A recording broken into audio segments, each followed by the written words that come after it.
Magandang hapon sa ating mga taga-subaybay dito po sa ating programang tuwing Sabado ng hapon 2:00 hanggang 3:00 ng hapon po. Na napakasarap pagka yung mga bagay na hindi mo ini-expect dumarating sa buhay mo. Pero yung mga dumarating naman sa buhay mo na hindi mo ini-expect pero hindi ka na-e-excite, hindi nalulungkot ka. Pero maraming salamat sapagkat ang Diyos ay mabiyaya kaya sa hapong ito, ngayong March 9, kakaiba po yung ating pag-uusapan. Nasa lesson 15 na po tayo sa ating discipleship evangelism na topic at ito po ay second to the last topic natin.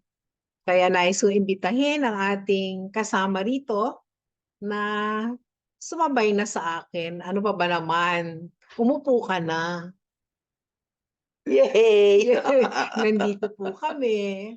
Oo, nasa Manila siya, kanya ako naman ang dumalaw sa kanya. Yes, dinalaw niya ako dito sa aking tinutuluyan. So magkasama po kami Oh, ngayon. ang ganda ng background namin, oh. Oo, Arwana, may arwana po na piprituhin po yung kalahati. oo, kalahati iuwi ko. Oo, iuwi niya. So, lesson 15 tayo Kuya Vince dito sa ating Yes. programa. A Day with Ate Grace. Yes, Kuya Vince. Oh, 'di ba diretso kasi Yes, magkasama kami. ganda. Ganda Walang talaga. putol 'no? Yes. So, our lesson 15 is how to receive the Holy Spirit. Naku, medyo masalimuot ito, Pero, pero maganda. nako, Alam niyo minsan nininerbyos ako sa mga ganitong topic, eh. maraming Kasi pinagdadaanan. yung iba kasing tao, hindi basta-basta maka-receive ng ganyan. So kanya ako, nag-aagam-agam na sana mas maintindihan nila. Kaya maganda 'tong topic na 'to kasi na-e-express natin yung mas magandang presensya ng banal na espiritu. Kasi ang kagandahan sa atin Kuya Vince, we're not just about to discuss this na dahil nabasa natin, but we have our own experience dito sa topic na 'to. So, Mm. 'yan ang yung genuine yung ating experience dito. Mm. At alam ko na walang puwedeng kumwestiyon doon sa naranasan nating biyaya mula dito sa ating pag-uusapan ngayong hapon. Subalit bago tayo magtuloy-tuloy, manalangin muna po tayo at magpasalamat sa Diyos sapagkat siya ay talagang napakabuti sa atin at kami nagkitang muli ni Kuya Vince. Eto magkatabi po kami. Manaming Diyos na nasa langit, muli po kami nagpapasalamat sa iyo sapagkat ang lahat ng bagay, Panginoon, ay pinagtatagpo-tagpo mo para sa mga nagmamahal sa iyo, para sa mga kumikilala sa iyo dahil kay Kristo Jesus. So Panginoon, sa hapong ito, amin pong inilalapit sa iyo ang aming pag-uusapan patungkol sa kung paano kami tatanggap ng kapangyarihan ng Espiritu Santo. Ito po, Diyos, ay isang mahalagang bagay na ang bawat mananampalataya ay makaunawa, makaalam at makaranas. At ito po, Panginoon, ay nais mong ipagkaloob sa bawat isa sa amin.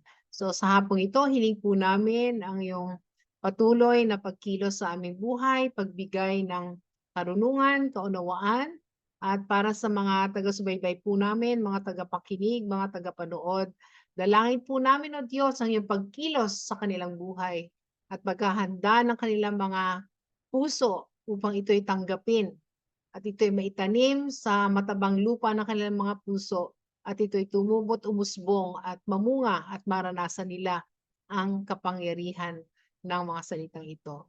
Pagpalain mo rin po si Kuya Vince at ako, maging si Kuya Serge sa technical side at ang radyong ito, Panginoon, na inilaan upang ang iyong mga salita ay maihayag hindi lamang po sa ilang tao kundi sa maraming tao sa buong mundo. Ito ang aming samot-talangin sa pangalan ni Jesus. Amen. Amen, amen. Amen, amen. So we're going to talk about how to receive the Holy Spirit by Don Cron. Dito po yan galing sa Andrew Wommack International Ministries.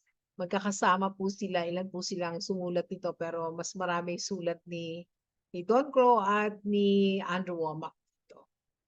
So I'm going to start. We're going to talk today about how to receive the Holy Spirit.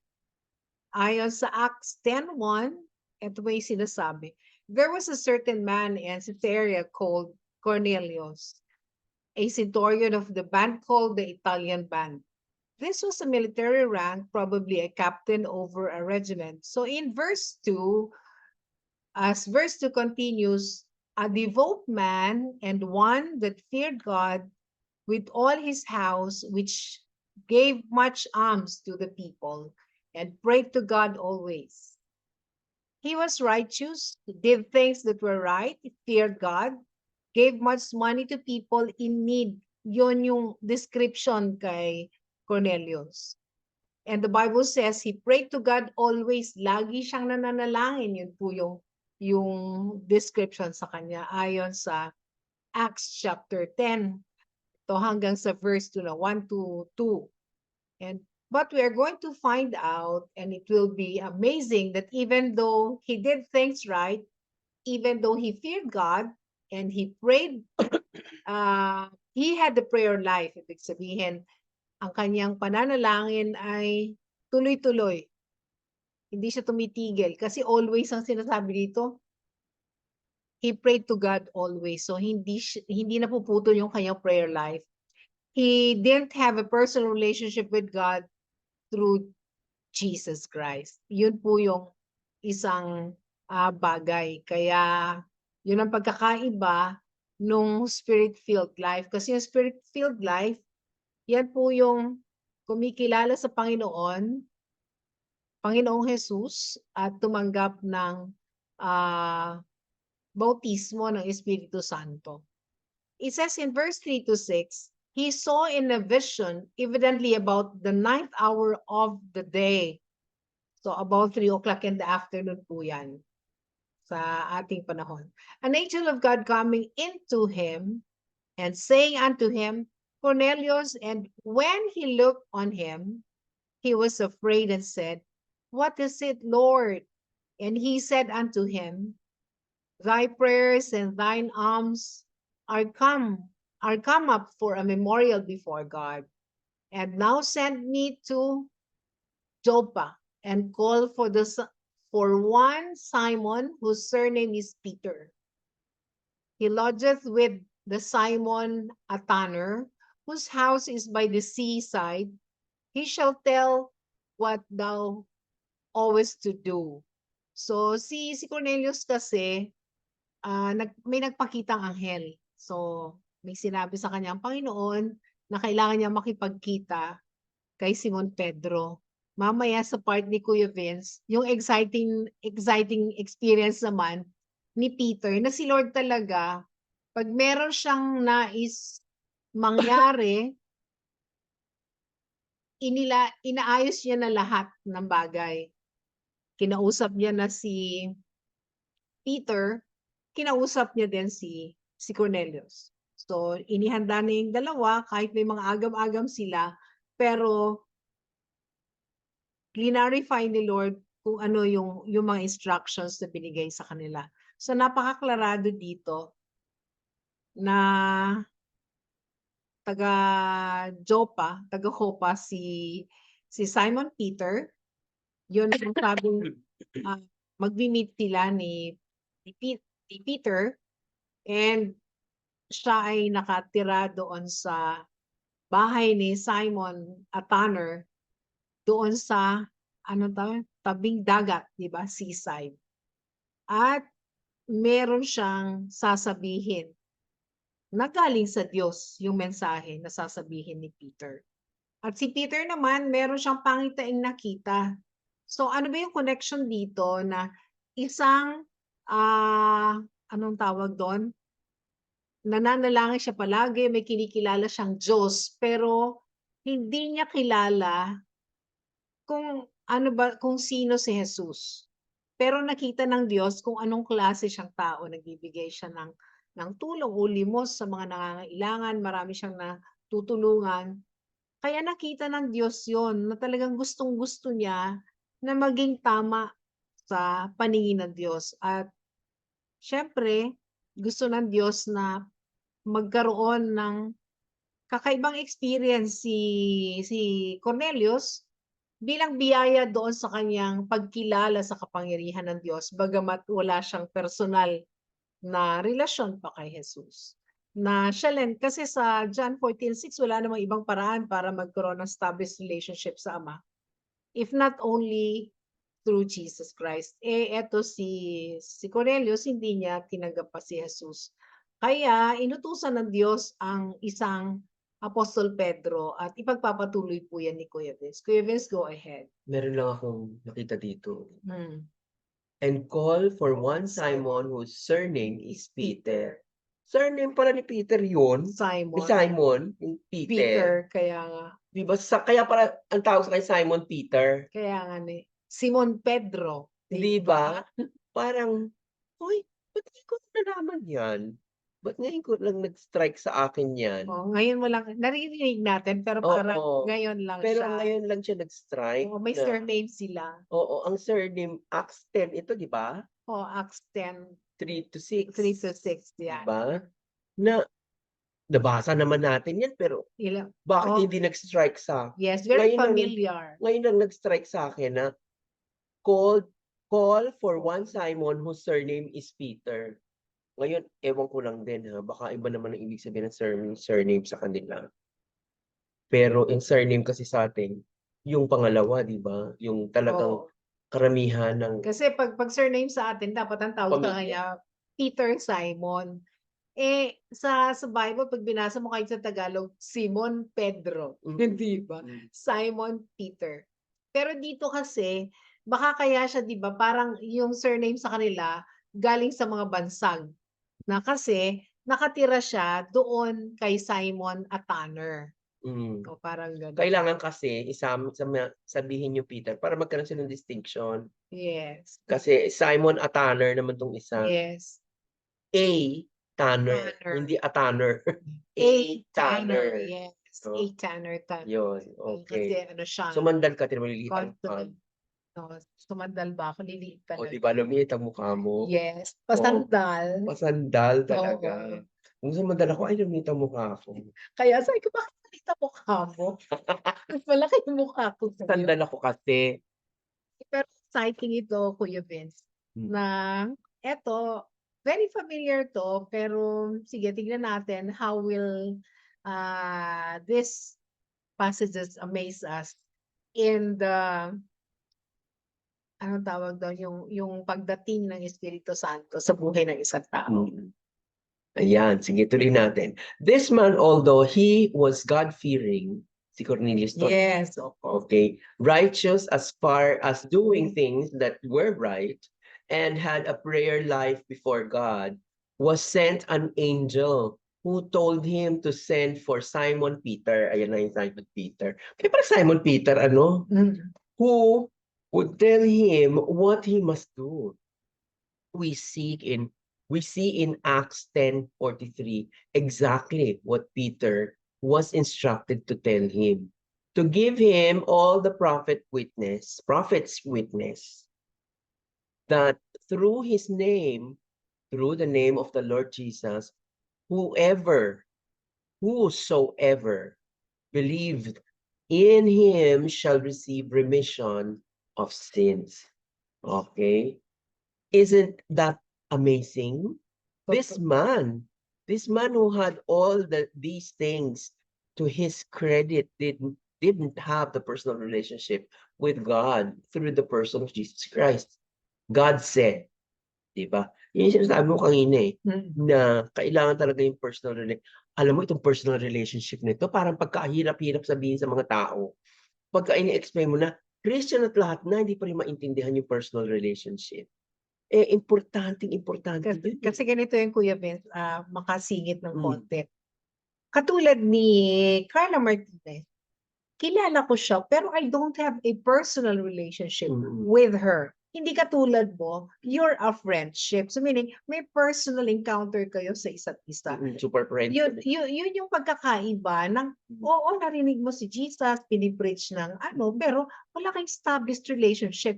That is what the Word of God is referring to, yung personal relationship with Jesus Christ. Oo, yun nga yun. Parang si Presidente Marcos, Kilala natin lahat siya. Mm. Alam natin pinagkagagawa niya. Parang hilat siya na yata ng kanyang lahat-lahat, eh, na-tsismis na in Correct. everything. Kahit hindi totoo. Oo, eh, well, kung ano man yun, ang Lahat. dami na nating nalaman tungkol sa kanya. Yes, Kilalang-kilala na natin siya, pero wala tayong personal relationship. correct. 'Di ba? Yan ang lagi kong sinasabi sa mga ganyan. Pero itong issue na 'to, malaking issue 'to sa mga tao. Ito personal relationship kay Jesus Christ na pagka mong born again religion. Kaya nga akala nila relihiyon yun. Hindi, eh. Kaya ang sinasabi natin, it's a Relationship. personal relationship ang pagiging born again. Kasi 'pag na-born again ka, nag-iba yung iyong pagkatao. Kasi nasaniban ka na. Yun ang totoong Ng Espiritu Santo Yun ng yung Diyos totoong ulit. totoong lengguwahe diyan, nasanibang ka na ng presensya ni Jesucristo at ng banal na Espiritu, 'no? Yung pagsasanib-sanib diyan, yan yung pinakaimportante sa lahat ng bagay sa atin, hindi ba? Kanya yung sinasabi diyang, relationship, God through the person of Jesus Christ, importanteng-importante yun, eh, 'di ba? At pasensyahan niyo ako'y naka-t-shirt lang dahil nawala sa isip ko magdala ng Pareho cola. kami. Eh, gusto ko nga rin magganyan kaya lang parang mukha akong Muslim. Hindi, wala namang issue sa'kin yun, kanya lang, parang napipilitan ako. Kanya ito na kung ano yung suot ko, ito na yun ha, pagpasensyahan niyo na. Hindi ko nasabi kanina, ngayon ko lang sinabi. God said, "The things you are doing are great. They're wonderful. And they are a memorial before me. But I tell you what I'm going to do. I've sent an angel down to tell you to send for a man named Peter. And he will tell you what you must do." Ang ganda nito kasi, ito yung importante parang tayong dalawa. Sinabi na pala sa iyo ni God na ako ay magmiministeryo na doon sa Naga at hindi maalis-alis sa puso mo. Hindi mo ako kinukulit kasi iniintay mo si God ang magsabi sa'kin. Yes, Tapos matagal na yun, last year pa last yun. year pa. Pe Magka 2 years na. Oo, tignan mo. Hindi, actually meron na dahil nasabi ko na nun kaya hindi natupad gawa ng yung ating contact na dapat nating focus dun sa ministry ay namatay. Yes. So nagkaroon tayo ng halt. Ngayon naintindihan ko na, kailangan talagang tumigil kasi kailangan kong lumakas pa. Yes, mag-wait. Oo, mag-wait. Magpabata talaga ng skin. Talagang may issue. May issue talaga do'n para at least 'pag pumunta siya do'n, mas malakas siya sa Bicol. Oo, tapos, nung January nag-prayer and fasting ako for direction again. Talagang 'pag nagseryoso ako ng prayer and fasting ko, sinasagot talaga ni God and all of a sudden biglang sinabi ni God sa'kin, "O magtayo ka na ng church sa Naga." Huh? Gumagano ako, "Ah, okey." Parang hindi ako nakahindi, hindi ako Tanong. nakapag-rebuttal o kung ano pang mga tanong-tanong, ganyan. Wala, umuo lang ako. Eh, alam niyo ayoko magtatayo ng church. Never ako nagtayo ng church. Unang-una mahirap magtayo ng church. Pangalawa, ba't ako magtatayo ng church? Gugulumihanan lang ako ng mga tao. Pagpepiyestahan ako ng gusto ng lahat ng mga tao. Pero nawala lahat yung takot na yun. Nawala lahat yun. Tapos sinabi ko sa kanya, "Ay naku, mabuti naman at nadinig mo 'to." Gumanon siya. It's the same thing dito sa sitwasyon na 'to, na si Peter sinabihan siya na mayroong, si Cornelius may sinabihan siya na mayroong gagawin si Peter, Simon. Si Simon din sinabihan din, 'di ba? Sinabihan din dun sa first part, 'di ba? Kanya parang ang ganda noong ministry nilang dalawa, in a sense na nagkaroon sila pareho ng confirmation, 'di ba? So yung, the things you are doing are great. They're wonderful and they are memorial before me. But I tell you, that what I'm going to do. I've sent an angel down to tell you to send for a man named Peter, and he will tell you what you must do. Acts 10:43, when Peter went down to Cornelius's house, he said, whosoever believe in him, the Lord Jesus Christ, John, shall receive the remission of sins. Excuse me. Remission of sins. Pag sinabing remission, ano yan? Sunod, pag remission of sins, itinanggal, inalit. Yung remission, di ba sa cancer, nawala.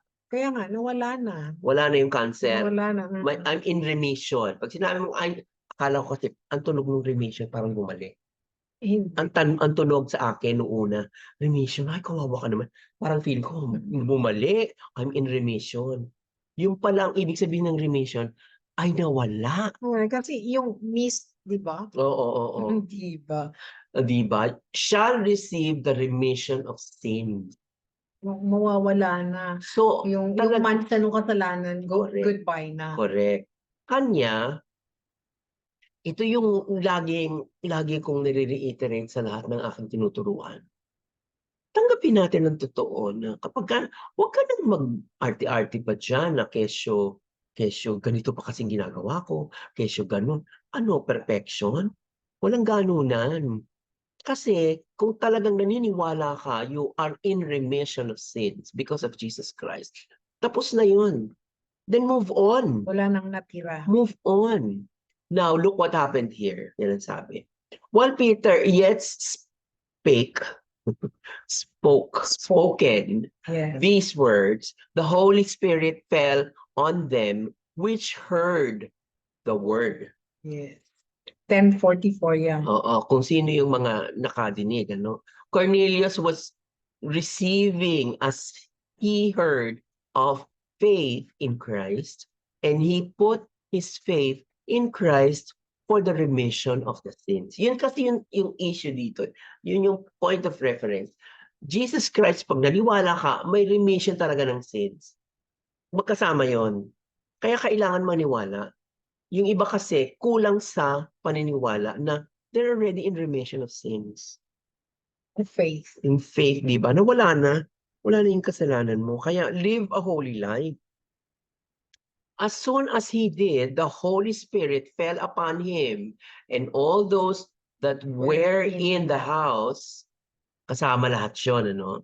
It says in verse 45, and they of the circumcision which believed were astonished, as many as came with Peter, because that on the Gentiles also was poured out the gift of the Holy Spirit. Di ba? Kahit Gentiles. Tayo mga Gentiles tayo eh. Sa Pilipinas, Gentiles tayo. But you know, I am sure somehow, may mga Hudyo sa atin na hindi natin alam. Because of whatever salin-salin, kasi alam niyo ba na may study na ginawa na ang mga Levites nagpunta sa Spain, yung naghiwa-hiwalay sila. So maraming Levites sa Spain. Ang Spain kinonquer tayo. May dugong Spanyol tayo kahit na gawin natin. Kaya marami sa mga Chicano at mga ibang mga lahi, especially in Chicano, kasi yung origin nila parang Malay din eh. Kaya kamukha tayo ng mga Chicano, mga Meksikano, no? Kasi nahalahian din sila ng mga Espanyol, no? Okay. So Gentiles also poured out the gift of the Holy Spirit. How did they know that? For they heard them speak in tongues and magnify God. Verse 46 yan. So ibig sabihin talagang lumabas na hindi naman nila sinasadya. Kasi ako, nung humihingi ako ng tongues, talagang sinasadya ako, binubuka ko bibig ko. Tapos nag-aatar ako ng mga iba-ibang tunog. Nung umpisa parang wala. Pero habang tumatagal, ginagawa ko siya araw-araw. Aba, parang may iba. Parang meron akong nararamdaman na koneksyon. Parang hanggang sa, nung nagtatangs na ako, pareho kami ni Ate Grace nagtatangs eh. Iba talaga yung pakiramdam, ano? Meron talagang koneksyon. Nararamdaman mo kung nagpe-pray ka sa isip mo, nagta-tongues ka, kung ano yung pinagpe-pray mo talagang sumasanib sa Panginoon na ganyan.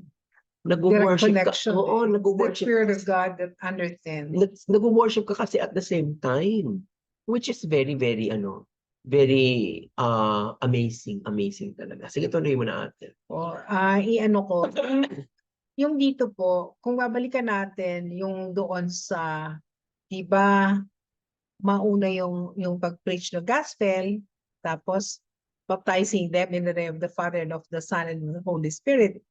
Tapos yung baptism of the Holy Spirit ay iba din yon. Pero dito, ang nangyari, nag-preach ng gospel kasi nakita ng Diyos na nahinayang siya, eto, malakas yung kanyang spiritualidad.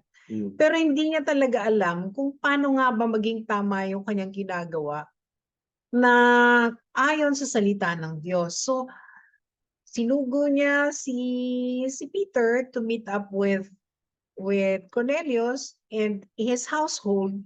Tapos nung preach niya yung gospel doon, nagkaroon ng pananampalataya kay Kristo, si Cornelius and the entire household. At doon na nagsimula na nauna pa yung bautismo sa Espiritu, di ba? Nauna yung bautismo sa Espiritu, kaya yung sinasabi namin ni Kuya Vince, na hindi naman pattern na dapat mauna yung bautismo sa tubig bago yung bautismo sa Espiritu Santo kasi may mga cases talaga, Kuya Vince, kahit ako sa karanasan namin sa mga crusades, evangelistic revival, ay mga revivals ganon, na nung sila tumanggap sa Panginoon, nung nila narinig yung gospel, tapos nag-ano na sila, nag-tongues na din sila pagkatapos na tanggapin nila si Kristo. And maririnig mo na talagang they speak in tongue. Nag-speak in tongue na sila. So hindi naman requirement na dapat baptized ka sa water bago ka mabautismohan sa Espiritu Santo. So sunod po natin.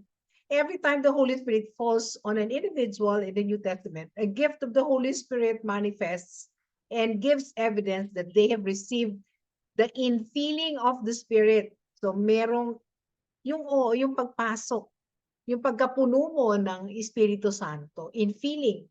Para kang Oo, nag-McDonald's, pero ganyan. dito lang. So, infilling of the Spirit. In the New Testament, they usually spoke in tongues or prophesied. So merong speaking in tongue. Tapos, out of the tongues that was spoken, hindi po yan yung mother tongue na sinasabi, hindi Tagalog, hindi English. Pero may mga pagkakataon na yung speaking in tongues sa ibang bansa ay hindi naman siya marunong mag-English, hindi siya marunong mag-Tagalog, but the one that person is speaking out of his mouth is Tagalog pala, may nakarinig na Filipino, ay Tagalog. Kala ko doon Amerikano, bakit nagtatagalog siya? So that's the power of the Holy Spirit. So may mga pagkakataon, yung pala yung spoken tongue natin, Kuya Vince, during the speaking in tongue, ay yun pala Singaporean. Narinig ng Singaporean na unawaan nila, bakit ito nagsasalita ng iba't ibang wika? Marunong, magaling. Pero it's the power of the Holy Spirit na nagkaroon ng infilling sa'yo. Yun po yun. So, nagtatangs, tapos nagpo-prophesy. Yung prophecies, katulad ng sinabi ni Kuya Vince, sometimes the prophecies is for us to be edified, tayo mismo. Or for the church to be edified. Or for the body of Christ to be edified. Kailangan nga kapag ka gano'n salita ka sa church, may mag-interpret. Yes. Dahil pag hindi nag-interpret, magugulumihanan ng mga tao. Yes. Mahihirapan sila.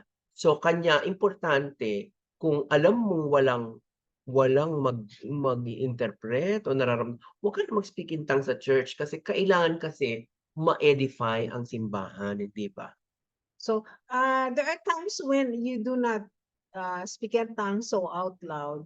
Pero may mga pagkakataon, Kuya Vince, ikaw din na binigyan ni Lord nung word of interpretation. Kasi you could have the gift of prophecies and you could also at the same time have the gift of interpretation. So, yun po yung ibig sabihin, may narinig ka na nag-speak in tongue, And then the Lord would give someone or even you, pwede kang gamitin ni Lord kung merong mahalagang nais ipahayag ang Diyos sa buong kongregasyon. Pinapasabi ng Diyos yan. Katulad nung yung nangyari kay Cornelius at kay Peter, yung Diyos ang nagsalita sa pamamagitan ng anghel. May anghel na nagpunta. But this one, because the Holy Spirit was already there, so yung Holy Spirit na sa atin ngayon, ang siyang nagsasalita galing sa Diyos at nang unawaan natin kung ano yung nais sabihin ng Diyos sa atin sa pamamagitan ng experience natin ng infilling of the Holy Spirit. So, sabi po ni Pastor Crow, sabi niya, I got down on my knees one evening in a field in Dallas, Texas, and said, God, I don't know what about all the speaking in tongues and the baptism of the Holy Spirit that people are talking about. Sila kasi yung grupo nila Pastor Don Pro and sila Pastor Andrew Womack, hindi sila naniniwala dati. Yung una nilang Christian faith, nananampalataya sila kay Kristo pero wala silang baptism or infilling of the Holy Spirit. Kaya ito yung sinabi niya sa Dallas, Texas. Sabi niya na, God, I don't know all about this speaking in tongues and the baptism of the Holy Spirit that people are talking about. But if there's a way I can praise you, a way I can magnify you, a way I can go beyond my human English language, I want it. Sabi niya ganon. Parang ganon din yung sinasabi natin dati, di ba Kuya Vince? Sabi niya, I started worshiping God. And as I did, the Holy Spirit gave me a language, an utterance that I hadn't known or learned. The Bible says in Acts 2:4, and they were all filled with the Holy Ghost and began to speak with other tongues as the Spirit gave them utterance. Who did the speaking? They did. Who gave the utterance, Kuya Vince? It's the Holy Spirit. So, habang kaya nga dito, pagka tumanggap ka sa Panginoon, immediately if you learn to thank God, Lord, thank you, thank you, thank you, I worship you, ganon, and I praise you, then you say words of praising and worship to God. Tapos, as your spirit is ready to receive the infilling of the Holy Spirit, bigla na lang may lalabas. Magsasalita ka ng ibang wika and the one who gave you the utterance is the Holy Spirit. In Luke 11:13, ito yung sinasabi, if ye then being evil know how to give good gifts to your children, how much more shall your heavenly Father give the Holy Spirit to them that ask Him?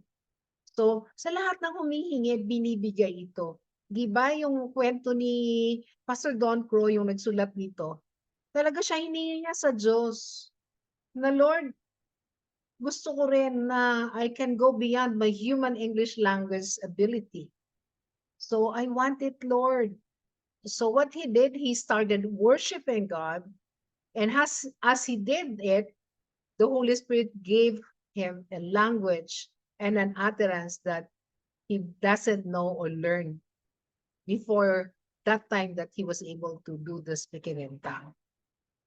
So eto, all you have to do right now is ask God. Ask God. Believe that you receive. O yun. Humingi ka at pagkatapos mo humingi, manampalataya ka na tinanggap mo na yan. Nasa iyo na yan. So yield yourself to God, begin to worship the Lord, and He will give you an utterance to worship and praise Him in a language you have never learned. Noon lang. Alam mo talagang ang isang tao, lahat tayo likas sa atin yung maging inquisitive. Yes. Likas sa atin yung maging matanong. Kasi may natutunan ka Natutunan mo sa Biblia yung ganito, natutunan mo yung ganyan. Paano na? Titigil ka na lang? Kasi natutunan mo? Kasi likas sa atin yung mag-apply. Likas sa atin yun. Kaya yun ang nangyari kay Andrew Womack. Oo. Tapos kay Pastor Don Pro. Oo, Don Pro. Then, yan ang nangyari sa kanila kasi hindi sila marunong mag-tongues nung araw. Kaya nasa din sa Biblia, na ganito ang nangyari. So, sila ngayon ang Nag-desire, nagdesisyon. oo, they desired for them Nag-desire sila humingi, na humingi kay God. Puwede naman palang hingin, correct. O kanya hingin niyo. Yung mga nakikinig ngayon, hingin niyo na makapagsalita kayo ng tongues. But of course, we have to be responsible again kasi may Bible verses na nagsasabi, kailangan ito talaga, itong tongues is between you and God. Yes, It's a heavenly language na talagang, oo, sinabi na yung doon sa Pentecost time na may nakaintindi doon sa ano, that is only one part of it ng speaking in tongues. yes, Pero ang speaking in tongues talaga, it's our connection with God. yes, Yung, oo, nagpe-pray tayo, nagko-connect tayo kay God, pero iba yung heavenly language na yes. nagagawa natin, na-experience It's your natin. spirit and God, the spirit Oo, of God. nagja-jive na gano'n, Yun yung maganda dun na, meron pa pala, 'di ba, ang tagal mo ng Kristiyano tapos meron pa pala. So ask. Basta ang requirement lang Kuya Vince, katulad nung karanasan ni Cornelius, Hmm, dapat ma-establish yung personal relationship mo kay Kristo. correct. Siya, oo, nananampalataya siya sa Diyos, ginagawa niya yung sinasabi ng Biblia, namimigay siya nung meron siya dun sa mga nangangailangan, mabait siya and all, nananalangin siya, always praying ang nakalagay. Pero wala siyang established relationship kay Kristo, kaya hindi niya pa nararanasan yon. But when Peter preached the gospel of salvation through Jesus, na nampalataya siya, hindi lang siya yung tumanggap, kundi yung kanyang buong sambahayan. Ang ganda 'pag gano'n, halimbawa ikaw Kuya Vince tumanggap ka, and then automatic on that day, on that same day, the power of God came upon the whole family. Kasi nag-matter yung pananampalataya ni Cornelius. Ang ganda. So, puwede po nating i-desire, puwede po nating hingin. Let's ask it. And as we ask it from God, let us believe that we have received it. Yun, ang Yes, ganda. correct. O ayan, napakaganda ng pinag-usapan natin. Talaga naman. Nakaka-overwhelm, Kuya Oo, Vince. kasi alam mo 'pag nag-uusap tayo, nagpoprograma tayo, talaga namang merong kakaibang mga pangyayari sa puso nating dalawa, 'no? We're learning, tayo mismo, we learn a lot from Actually what we are talking about. actually itong pinag-usapan natin, alam na natin 'to. Yes, pero iba pa rin yung revelation ni Lord sa May atin. kakaibang revelation, the way they have revealed it, si Andrew Wommack at saka si Don Crow, the way they have revealed it, kaya pala. Ang sinasabi natin sa sarili natin, kaya pala, Kaya nga. 'no? Yun yung maganda. Kaya sige, tignan pa natin, baka magkaroon pa tayo ng mga kaya pala. Pumunta na tayo sa mga questions, Yes, ang at gandang question. magtanong-tanungan tayong dalawa. Sige, Pit mauna ka na Kuya Oo, Vince. 7 lang naman ito, kaya mabilis lang, 'no? Describe some of the terms that the Bible use for salvation. Born again, ikaw pala. Okay. So, yung tanong mo, describe some Of the terms terms that the Bible uses for salvation. Ang dami nito. So, Sige. meron tayo sa John 3:3, yung unless you are born again, ikaw ay ipanganak na muli. That is, yun yung term patungkol sa kapanganakang muli at kaligtasan. In Acts 3 verse 19 naman, yung conversion na from an unbeliever to a believer of Christ. So yun yung tinatawag na conversion from unbeliever to believer. Sa dito naman po sa Mark 16:16, yung term naman dito for salvation is believing and being baptized. Ito yung baptism na sinasabi dito is water baptism naman. So kaakibat din yan doon sa kaligtasan. And in Colossians 2:13, having been forgiven, o yung forgiveness of all the sins, yung remission yan. Yun yung isa sa talagang kailangan natin igit-get, idukdok at Yes. i ano, I-reiterate, i-reiterate, i-impress natin sa lahat ng mga tagapakinig i-emphasize, ng yes, ating mga ka-day yes, na, ah, kailangan talaga maniwala tayo, forgiven na tayo. forgiven na. Kasi Tsaka alam yung mo, sige, may mga tao na feeling nila inferior sila. kasi makasalanan pa Oo, rin wag nila. tayong maging inferior kasi 'pag naging inferior ka nawawala yung essence of salvation, nawawala yung conversion, kasi nawawala yung belief mo, eh. Kasi parang hindi ka naniniwala na kaya Oo. ni Lord tanggalin at bayaran yung lahat Yes, ng kasalanan mo. yes. That's why you're still doing other things para ma-compensate yung I mean para madagdagan yung parang feeling mo kulang yung ginawa ni Jesus. That's wrong. Kaya tingnan mo, um, ang talagang devotion ko hindi, desire ng puso Yes. ko, hindi lang devotion, devotion din 'yun and desire, na talagang gampanan ko ng husto itong aking pinagkatayuan sa Panginoon at gawan ko ng pinakamagaling na paraan para ako ay maging diretsong-diretso. Ah, yung hindi ako aalis, hindi ako magwi-wither ano, Oo, wither oo. Oo. No withering, oo. o wither 'di ba or mag-iba-iba ng landas. Kasi ayoko ng mawala yung salvation.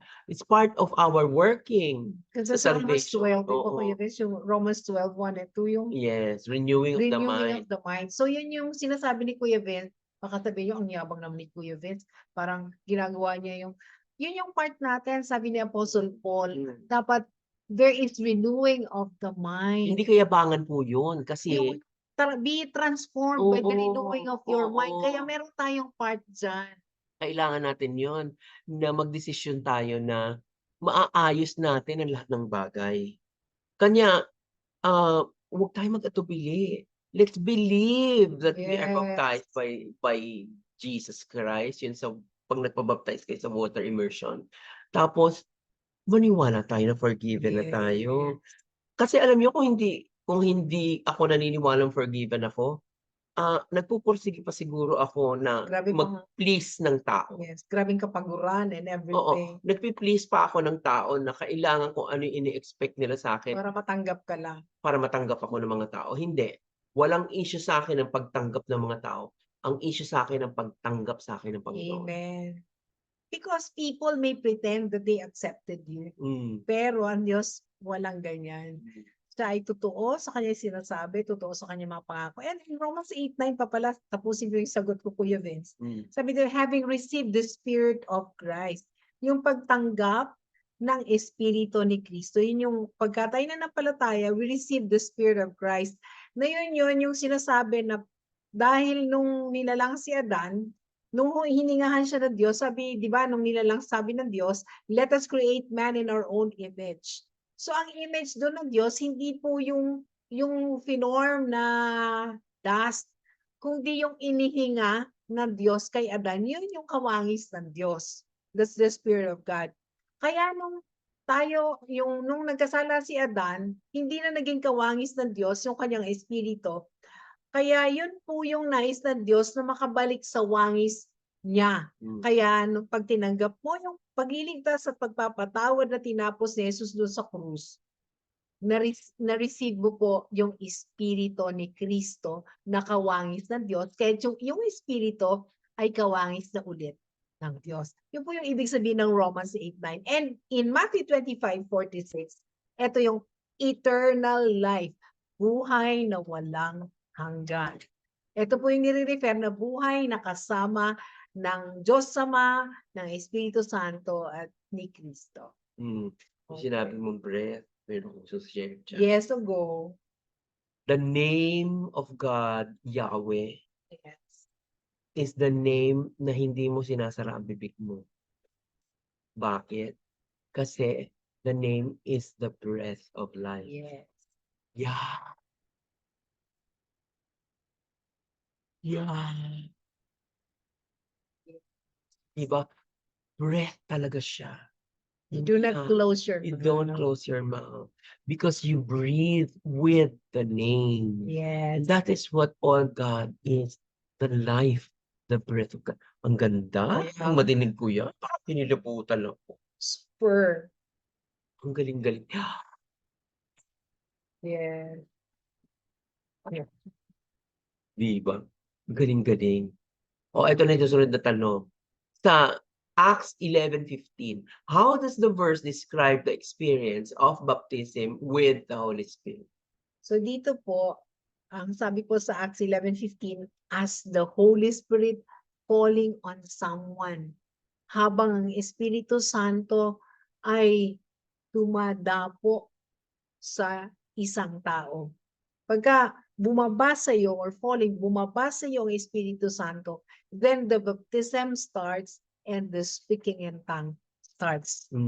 Ganun po yun. Ano? Indwelling? Indwelling or the falling of the Holy Spirit on someone's life. Ikaw na magtatanong. Yes, tatanungin naman kita, Kuya Vince. Jesus' disciples received the Holy Spirit in John 20, verse 22. But a few days later, we're actually baptized with the Holy Spirit in Acts 2:1-4. So let us try to look at and compare these facts in John 20, verse 22, and Acts 2:1-4. So ano yung magiging comparison natin dito, yung pagkakaiba no, sa John 20, verse 22 and sa Acts 2:1-4. Okay. Sa John 20:22, the disciple received the Holy Spirit. Doon namang sa Acts 2 verses 1-4, the very same disciples were filled with the Holy Spirit. So magkaiba yun eh. You receive the Holy Spirit, once you have admitted that Jesus is your Lord, you receive the Holy Spirit. It's package deal. 'Di ba? Yung immersion, iba yun eh. Iba yung immersion, iba yung indwelling. Kanya, doon sa Acts 2:1 verses 1-4, yun na yung immersion. Yung indwelling of the Holy Spirit. Meron akong kwento niyan, Kuya Vince. Sige, kwento. Kwento ganito yon. May isang mayaman, nakilala niya si Kristo. Pinapasok ko niya sa guest house niya. Jesus, dito ka na po tumuloy sa bahay ko.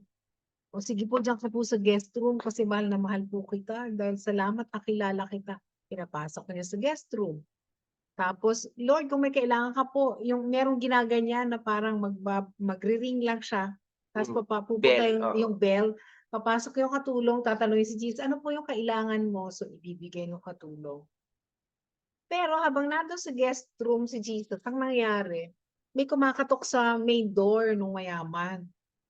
Tapos, nakita ni Jesus, nag-i-struggle siya. Pag nasilip niya, na hindi niya pala gusto yung papasok, nag-struggle siya. And this happened several days, mga 3 days or ganyan. Tapos, nung nakatapos siya nung last day na nakipag-struggle siya, sabi niya, Jesus, akala ko pinatuloy kita rito kasi alam ko makapangyarihan ka and lahat ganito. Pero hindi mo naman ako tinulungan eh. Kumakatok si Satanas sa pintuan, pero nahihirapan ako. Mabuti hindi siya nakapasok. Pero pagod na pagod ako, hirap na hirap ako. Ganyan ka pala, bakit ka naman ganyan, Jesus? Ngayon, sabi ni Jesus, ako kasi, kung ano naman yung sinabi mo sa akin, dahil meron kang free will, ikaw may-ari nitong bahay, hindi naman ako pwedeng sumuway sa'yo. Pinapatuloy mo lang ako dito sa bahay mo. So sabi niya, ay gano'n ba yun? Bakit hindi mo ba ako puwedeng tulungan? Eh, sabi mo 'pag may kailangan ako hindi na ako lalabas, magbe-bell lang ako, pupunta yung katulong mo at ibibigay sa'kin yung pangangailangan. So nag-isip yung lalaki, so ano pala Lord ano pala Jesus ang dapat kong gawin para ikaw na ang humarap kay Satanas? Sabi ni Jesus, gusto mo ba talagang malaman kung paano mo mararanasan yung aking pagkilos at kapangyarihan. Sabi naman ng mayaman, oo naman Lord. Yun ang pagkakilala ko sa'yo, makapangyarihan ka, pinanalunan mo yung lahat ng pagsubok at temptation na ginawa sa'yo ni Satanas. Gusto ko Lord yung ganun din. So sabi ni Jesus, kung yan talaga ang gusto mo, ganito ang gagawin mo. Ibigay mo sa akin ang buong bahay, ako na ang maging may-ari nito, at ikaw ay tutuloy sa aking bahay. At ako, ako bilang may-ari ng bahay, ako ang magbubukas ng pintuan tuwing merong kakatok diyan. So, parang gano'n yung pagkakaiba ng immersion, Kuya Vince, 'di ba? Yung yung 'pag yung sa disciples na tinanggap nila doon sa John 20:22 parang gano'n, yung pinapasok si Jesus do'n sa guest room, pinapasok sa puso. Tapos eto naman po na actual baptism of the Holy Spirit sa Acts 2:1-4 na the same group of disciples yon. Eto na po yung binigay nila yung kapangyarihan sa Diyos na siyang maghari doon sa buong bahay. Siya na yung may-ari. And that is the infilling of the Holy Spirit.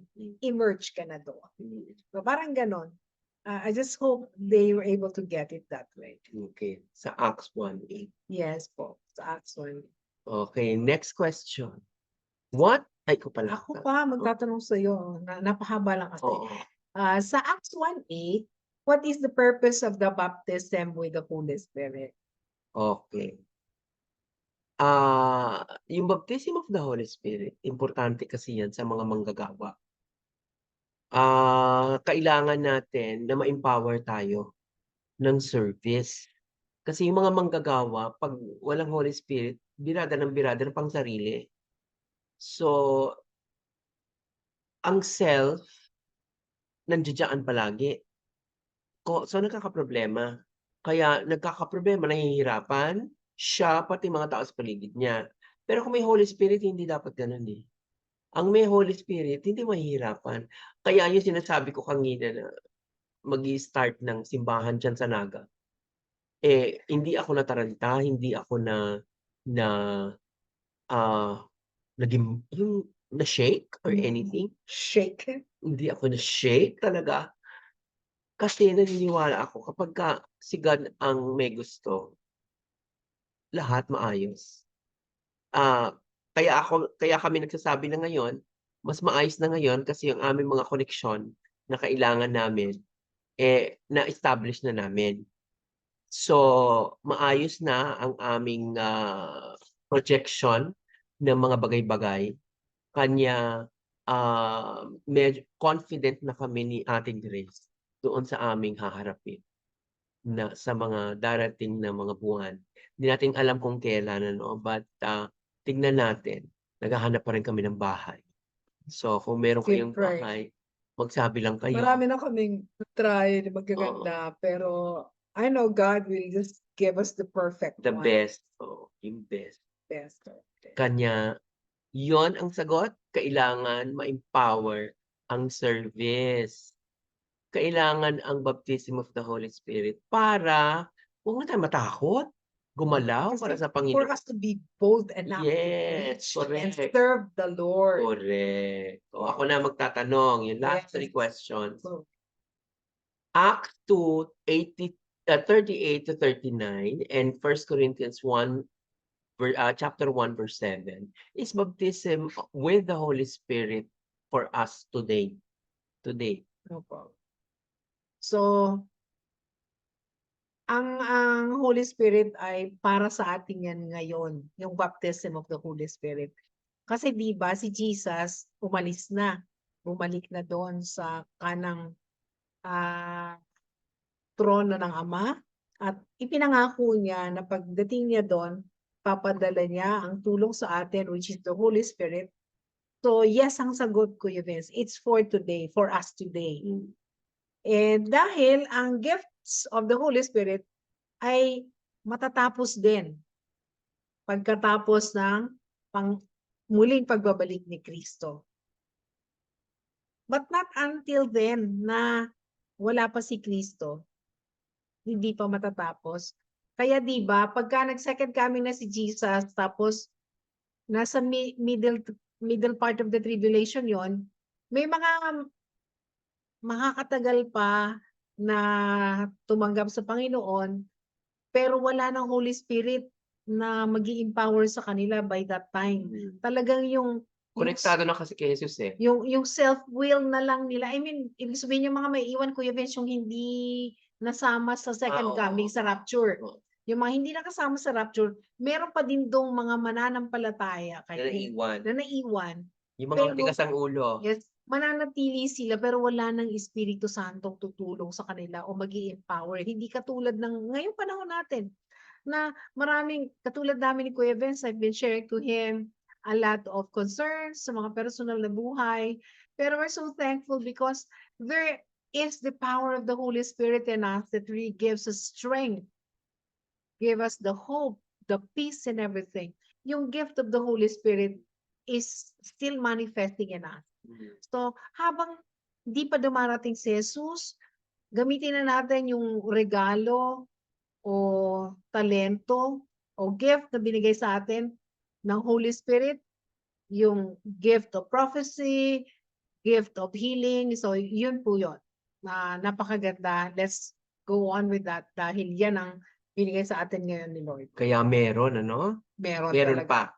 So, let's take advantage. Luke 11:13, if you have not received the baptism of the Holy Spirit, what should you do now? The easiest way is to ask for it. Yun Hingin yun. mo yun. Yun lang yan. Wala namang iba. Huwag na nating simple lang, hingin. Okay? Ask it, it will be given. Yes. Acts 2:4 naman. Will you ask, receive, speak, and worship God in the prayer language that God gives you? Yes. So, we will speak, but the Holy Spirit will give the utterance. Habang nagsimula ka magsalita, sunod-sunod na yon. Hindi mo alam kung saan nanggagaling, but the Word of God is clear. Yon ay binibigay ng Espiritu Santo. The language is being given to you by the Holy Spirit. So, importante talaga hingin natin. At Yes. nandito pa ngayon Okay. ang Holy Kasi Spirit. after the second coming, no Wala na. more. Pag na-rapture na, di ba? Kawawa maiiwan. Ikaw, gusto mo maiwan, pwede rin. Gusto mo pa rin Ayaw ng Holy magkasali. Spirit? Ayaw mo ng Holy Spirit. Sige, Go bahala ka. ahead. Mhm. Pero, meron provisions na binigay.